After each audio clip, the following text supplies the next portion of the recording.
connaît vos engagements sociétaux et politiques, notamment contre l'antiracisme, depuis plusieurs années. Vous avez défendu ça régulièrement à travers des publications, à travers des gestes aussi sur le terrain. Quel regard vous portez sur la situation politique actuelle en France avec la possible arrivée du Rassemblement national, un parti raciste au pouvoir? Merci. Je pense qu'elle est triste.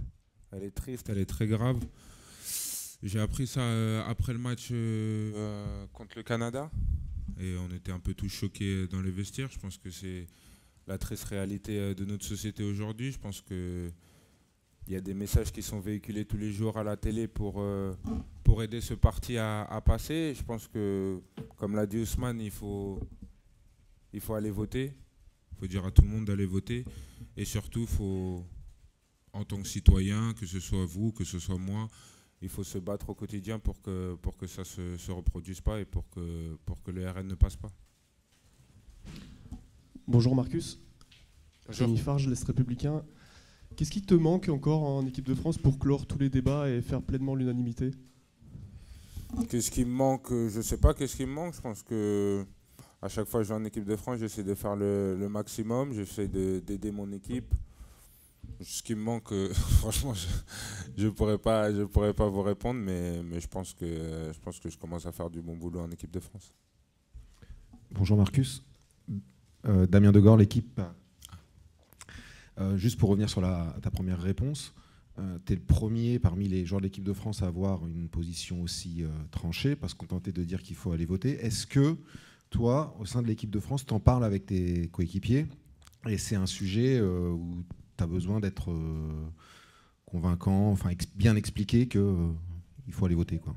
Mais pas que.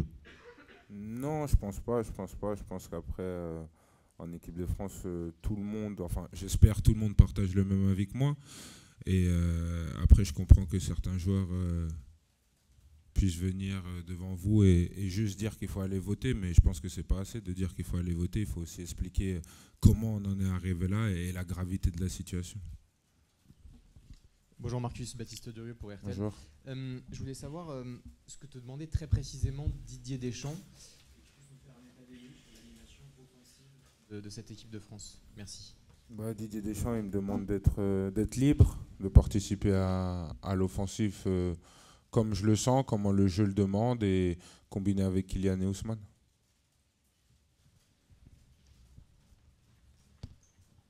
Jérémy Jalingro pour la chaîne L'équipe, au fond. Est-ce que ce serait un rôle qui vous conviendrait et qui conviendrait à vos qualités justement d'être en pointe, mais de devoir aussi combler défensivement sur le couloir gauche, ce qui est une possibilité? Et voilà, est-ce que ça vous plairait aussi? Oui, bien sûr. À partir du moment où je suis sur le terrain, moi, ça me plaît.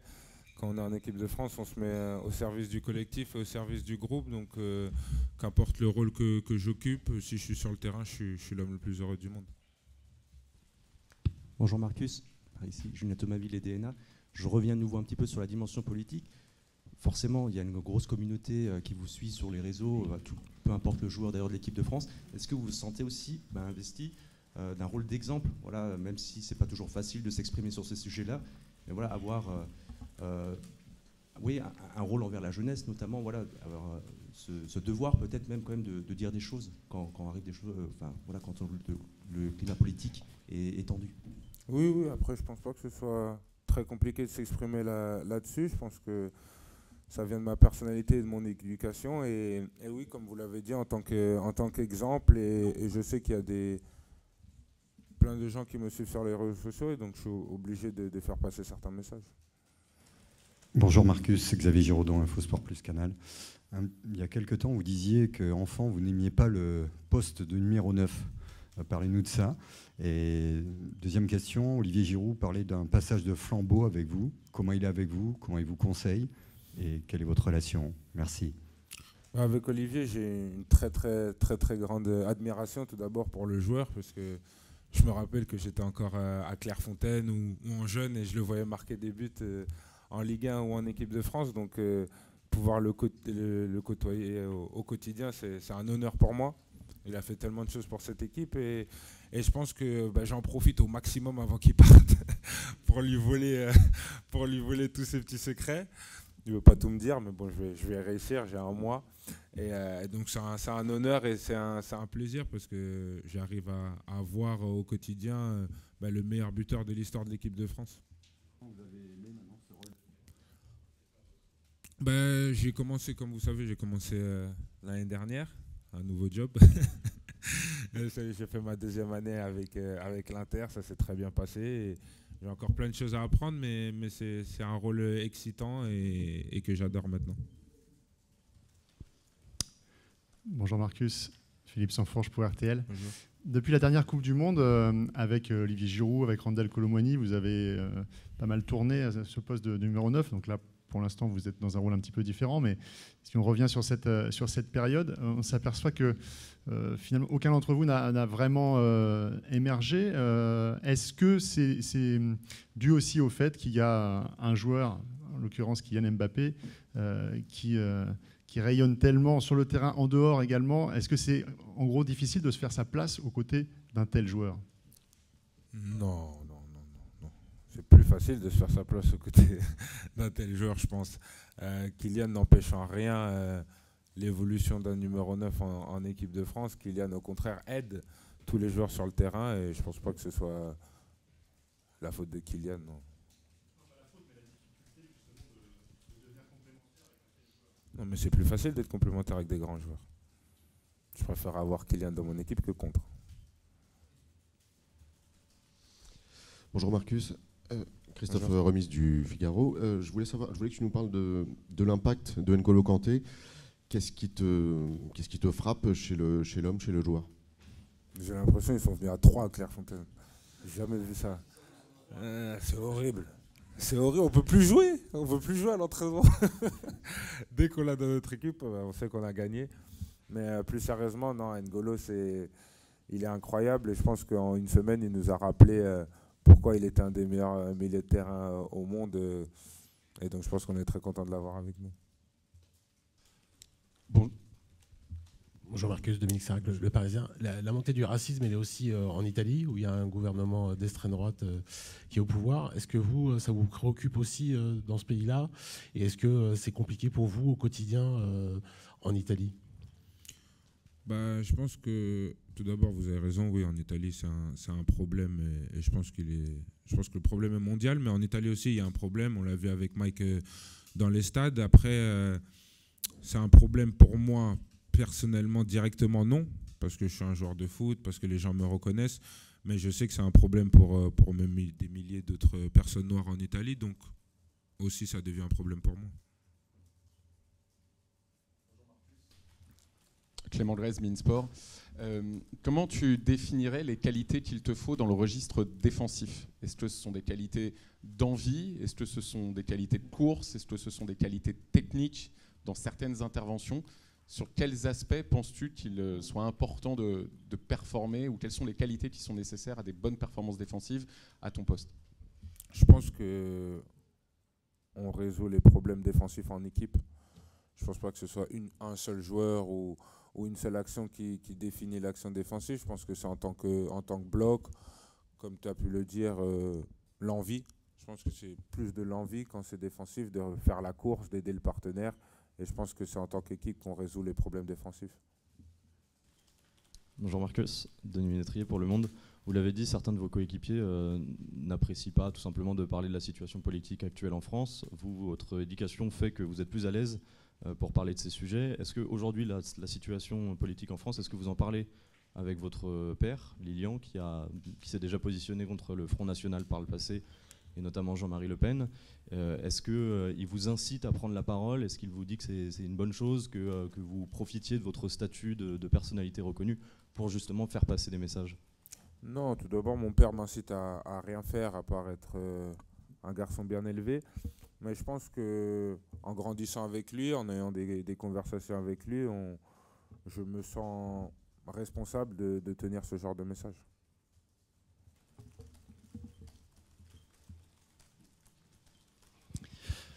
Oui. Bonjour, Grégory Schneider, Libération. Vous avez quand même pris des risques professionnels l'année dernière en changeant totalement votre rôle sur le terrain, à un âge relativement avancé, parce que tout le monde ne le fait pas à cet âge-là. Qu'est-ce qui vous a conduit à ça? Est-ce que vous n'aviez pas eu l'impression de prendre quand même de gros risques, de désapprendre des choses pour éventuellement en apprendre d'autres, mais sans garantie? Ouais, c'est vrai que c'était un risque, mais bon, après, je ne suis pas passé ailier à numéro 6.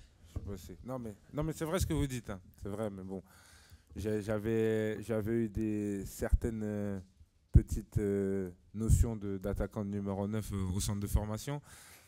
Mais après, c'est une discussion que j'ai eue avec mon père, une longue discussion. On a pesé le pour et le contre, et je pense qu'aujourd'hui, si je suis devant vous, c'est que ça a payé. Bonjour Marcus, Jean-François Berès pour le JDD.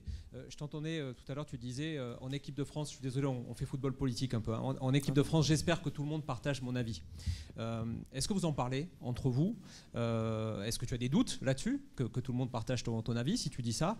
Et est-ce que vous avez envie, avant le premier tour de l'élection législative, de prendre une position commune, de faire passer un message commun, ne serait-ce que pour pousser les gens à aller voter, tout simplement? Merci. Alors tout d'abord, en équipe de France, j'ai aucun doute que tout le monde partage ma vision sur les choses.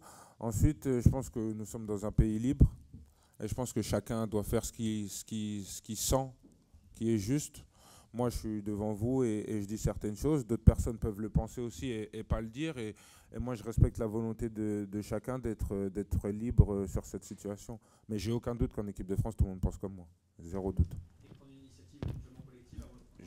Je vous ai répondu, ça c'est à chacun. Chacun sent comment il veut gérer cette situation. Moi, je ne suis pas là pour forcer quelqu'un à dire quelque chose, même s'il le pense, hein, parce qu'il y a des gens qui sont plus pudiques sur cette chose, peuvent le penser et pas le dire.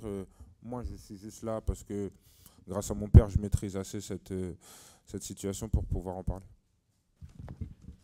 Bonjour Marcus, Yves Leroy pour l'équipe. Vous disiez qu'il y a des choses qui sont faites pour faire monter le Rassemblement national. Vous pensez à quoi? Je ne vais pas citer d'émissions en particulier, mais c'est vrai que quand je suis en Italie et que j'allume ma télé et je vois certains débats à la télé, je pense que c'est fait pour que cette montée, la montée du RN arrive. Bonjour Kylian, Emmanuel Baranguet pour... Kylian? Vous aussi? Oui, moi aussi je me trompe. C'est parce que j'ai une question avec Kylian. Ah, vous m'avez appelé Kylian? Oui, pardonne-moi. Je suis plus beau quand même. Pardonne-moi. Bonjour Marcus, excuse-moi. Emmanuel Baranguet pour l'AFP.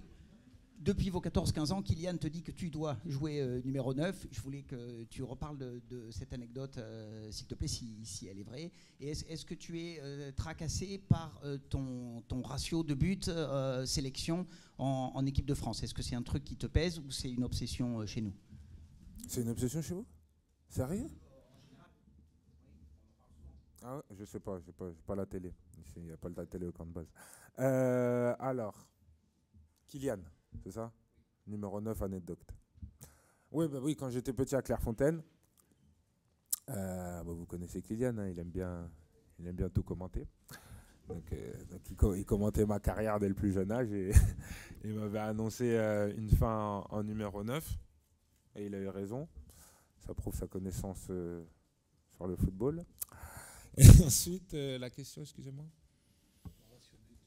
Ah, mon ratio de but. Et c'est quoi? C'est 20 sélections de but? Mon père, il a fait combien de sélections, mon père? 2 en 145?